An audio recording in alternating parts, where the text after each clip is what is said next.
Ngifuna ukuba kwipolitiki sisaye police station ke siyo-check ukuthi why amaphoyisa engafuni ukuvula icala njengamanje sisaye ukuza amaphoyisa ngoba nawo Metropolis uhleli la ngaphandle uzama ukuvula icala kodwa SAPS awufuni ukuvula icala so sesiyasuka la siyobuza wona ko SAPS ukuthi why hayi yena uzosilamulela kulento ngoba ngiyazi mina lento. Jacinta, we've been waiting for 2 hours.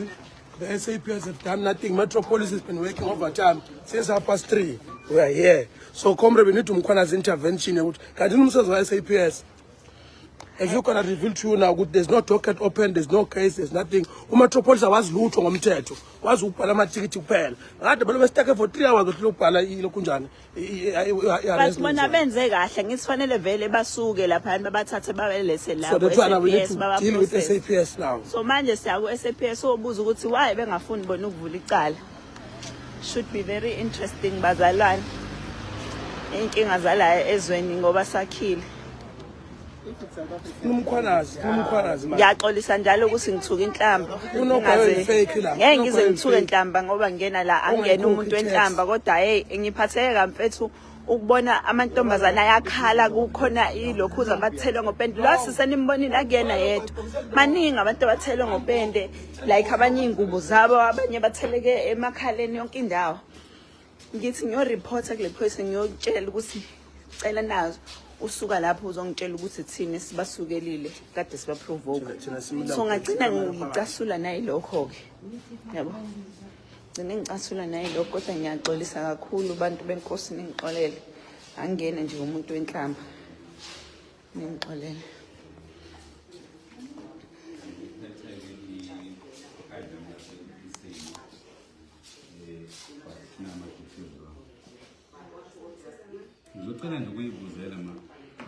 I think you and I will agree with one, for instance, as an officer of the court, government now some officer and I have a duty the same way you have a duty.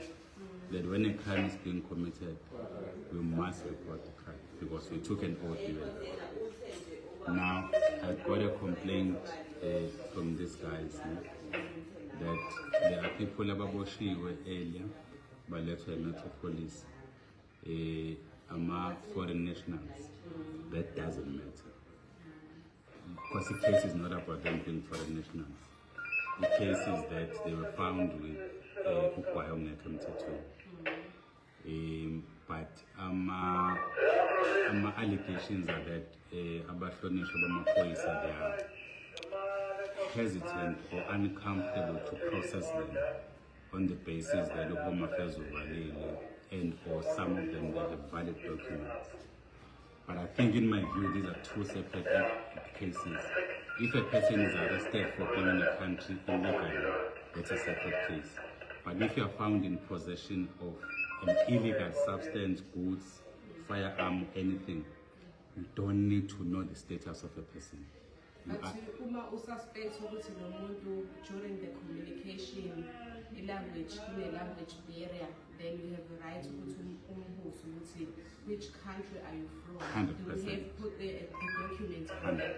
100%. If failing to produce documents, but that does not absolve them from the primary crime that they were found committing, which is now selling or being in possession of Ukwayo and do I agree on that?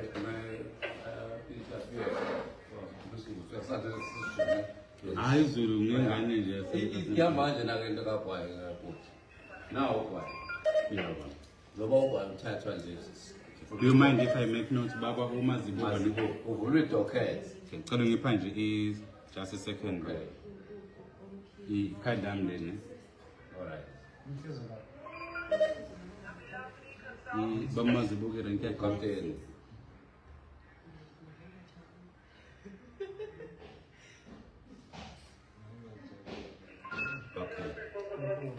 Why? As in detail. Because Lavanda Batasha Abana is sure whether it's a fake noma i-original. Uzokwaziwani uloyedwa kotlani le-inquire. In terms of which section? Sorry? In terms of which section? No, bangazi section bakwazi ama-section. Bathi-ke uvula i-inquiry ukuthi sasa bazofika balithathe i-docket abathi ze-inquiry. Babize ama-experts. So I'm sorry, I'm just I'm understand the complexity of the case on Pilana. The camera may not understand it. So if a person is if there's a case of domestic violence that has been reported and it's found that it was common assault, we will not arrest that person. Arrested by the common assault. No, the extent of a possibility of this being an illegal. Yeah, possibility. It might be illegal. And there could be a possibility that a person is not been assaulted. That's common assault. It's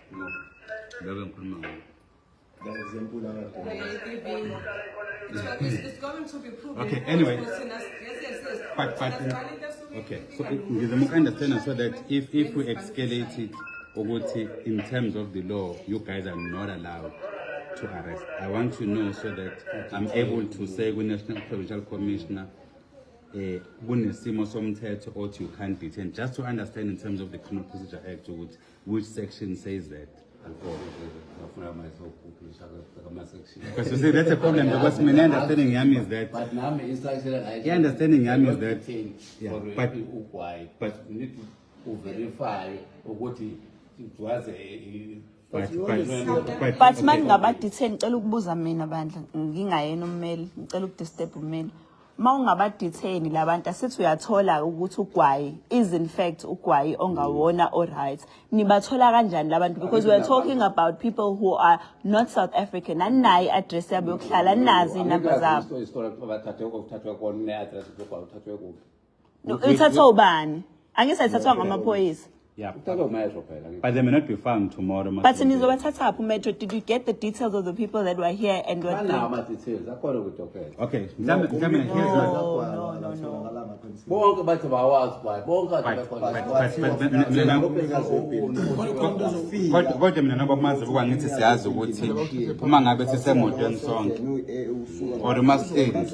there are two possibilities. It's either the driver is in possession of the illegal thing that is in the car, or else we are arrested, all of us, for all of us to tell you who is actually the criminal. So maybe send the onye kusho ukuthi bonke oyedwa so bonke because it of common purpose angithi so ke njengamanje ngokomthetho siyavumelana abanikazi bagwayila baboshiwe until baze basho bona ukuthi okaba mina my concern ukuthi if ngoba nami angikholwa unless mhlambe ngiyibone le section and ngiunderstand babamazibo ukuthi naye kana ngisho kodwa instruction and it happens my worry ngalokho is that uma ngabe kwenzeka tholakala ukuthi wona kusasa lokho because I mean even Exactly. We're losing billions every single day because of the and I can assure you now, these guys they use documents fraudulent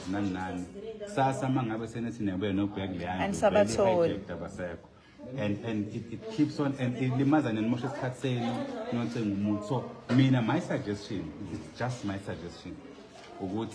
So that you have it in writing as well. Yeah, well, I don't know whether it's possible, but these are issues of images and these are issues of there is a crisis. I think Tina nine ngobasiya sebenzana and sonke sifuna into eyodwa ukuthi kube ne peace in the country, crime theft. We don't want a situation where when they live here they believe amaphoyisa anqabile ukubopha abantu. You know, kanti uma singathi thina if ikhona indlela even if at the level of I don't know who's the after you like who's the next in charge. Yes. Whether they say it in writing, because can I assure you of one thing that I'm prepared to do voluntarily without being paid for. I'm prepared to take this case up for a determination of whether if there is a section amaphoyisa are doing it proper and yikho ngithi ngoba kusinto mangabe kuthiwa here's an instruction uma umuntu efika kubanje umuntu onogwayi ungamdetain until you verify akuyona but law isho can they put it in writing so that we know where it comes from, because I need that section.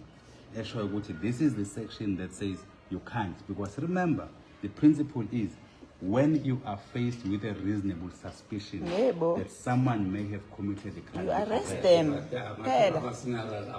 No, there's no. This is my senior officer. No, PA yonke into.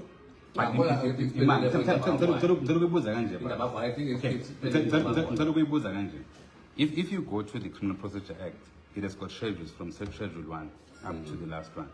It explains how we do these things. Now, it would be explained this schedule in terms of the act and the minimum sentence. I can tell you now it's not there. Which section? But I also have a concern yale ngane lezi etholakele zakhishwa laphayana endlini khishwa ayibona futhi umetro ukuthi ayingane zithi ziyasaba ukuvula icala. Is it then not allowed for amaphoyisa ukuthi ngoba bekhona people who are abantu abamela umthetho who went there themselves bathola ukuthi ingane vele ikidnapiwe bayikhipha kadinga insuku kube izona ingane evula icala ngoba ziyasho ukuthi ziyasaba. Okay, somebody there asi sort out kanje because mina into nje usho ukuthi amaphoyisa mayifica ubugebengu kufanele athole complainant before avule icala. If umuntu engatholakali kanjani if umthole kidnapiwe, so you saying ukuthi umuntu mangimthole kidnapiwe you can't. Of course, if what you don't know is are they underage, because if they're underage they can actually open the case. Yes. What we need to do, meaning my suggestion is maybe we need to see these kids, ascertain how old they are, whether we don't need to involve with Department of Social Development. Then you start it from there with a social worker and decide to boss. Remember, we are no longer a police force, we are a police service. And being a service means you can work with our departments to assist the community. And part of assisting them is to say, Anfunu Kuluma, let's take you to social workers and Kulmenabo. Then they can help you to come. Yes, but to just let it go, I think is my issue. Because we know there's an issue of children that were kidnapped. Why is there nothing being done? Ziyasaba zishilo angithi ngoba bayikhipha ngoba zireportile ukuthi sila sibanjiwe ungena imessage yaphela but komunye wethu ngathi support chiefs zathi ingane silempathe pirates njoba nimasha ngesikhalelwe yes basho njalo zasend isithombe yes leso sithombe bekunesibuko siveza iwind base ziyachaza ukuthi next to finishing school yes mawubheke ku Shoprite then sasuka emarket esabuyela back to ku Park Street. Masifika ku Park Street we used this thombe because ufika wakhuluma isiZulu lo muntu wakhuluma isiZulu sithe masiqhubeka sikhuluma naye yashintsha wasekhuluma isingisi usethi no labantu bathi ngeke basikhiphe if nina ningezukonfirm ukuthi anizukuza la namaphoyisa but usebhala ngesingisi yabo usebhala ngesingisi sathi ngithi mina khuluma isiZulu ngakade khuluma isiZulu ubani osekhuluma efonini yabo that's when I realized ukuthi akuseyena lo muntu sekuyilaba ababambile sisabonga ngichaze mhlawumbe akayichazanga kahle kusiqala sinemashi besinemasha ngithi bila epoint so basuka kuyona imashi njengoba bethola le information bayi group vele amaphoyisa vele khona agade imashi. So that's why bekhona namaphoyisa besingekho isidingo sokuthi baqale phansi bawafonele. So that's why bahambe baya khona same time. Because vele sajika bese sajika sabuyela back to Russell. Yes, yokhipha zona. And masifika kule building bagcwele le gang bame ngaphandle. Bonke bathi abazi. Sibuza ukuthi hey kunabantu abathumela imessage bathi baku restaurant ela eduze kwaselokhu nje bathi abazi sikhombisa amaphoyisa isithombe sihambe sibheke ama building luckily le building abakuyona esithombeni inewindi eliwround engaphezulu enama backlaggers and the only building enalelo windi yile sakwazi ukuyibona nje asathi nasi isithombe la ibuilding enalama window yes khona ngisho video yes khona ngisho video amaphoyisa ejomba kanje eyolanda ingane so that's the thing enga understand ukuthi yini kanti why do you need ukuthi kuze kube khona ngoba iyasaba can't you do are you saying you can't do anything umuntu mesaba yabo that's the problem it doesn't make sense yabo before you detain.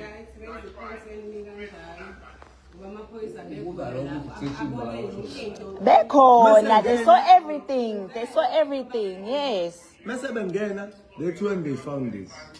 so it's the same people laba bala ingakho sisho ukuthi ukubadedela benu sends a very sad message to us ukuthi these people there's two things abazenzile la yabo khona le kidnapping part khona nalento yamabhokisi elokhuza you can't just say labantu abahambe kalula njalo ibone ingakho bengasihloniphi ingakho bangahloniphi namaphoyisa nelizwe lethu nje general abahloniphi yabo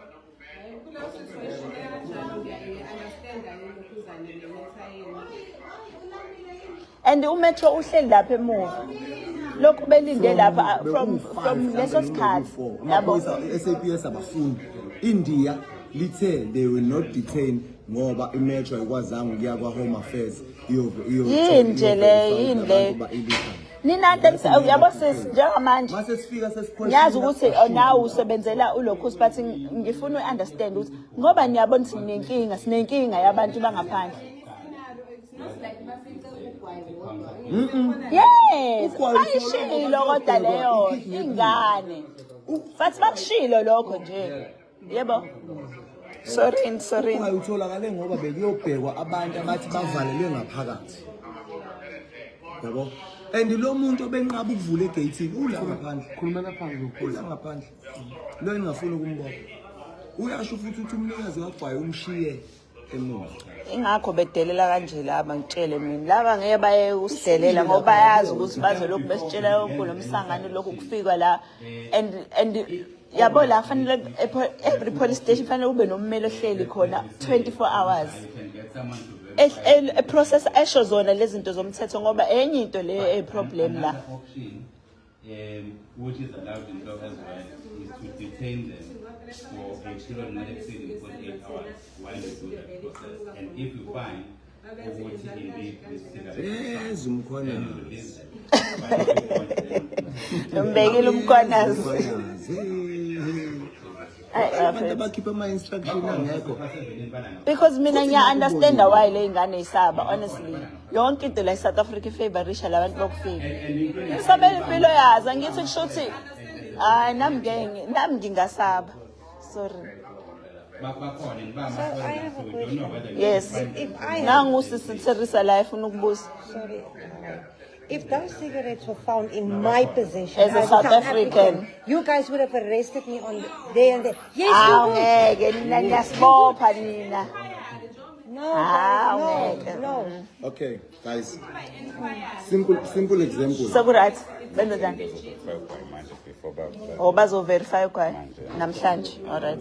Sisibayenza umuntu ozo verify kwa sizolina. Leli gama la lokwayi lo awuveli ukuthi igama la lokwayi futhi ukrish awuveli ukuthi awuveli igama lawo lo.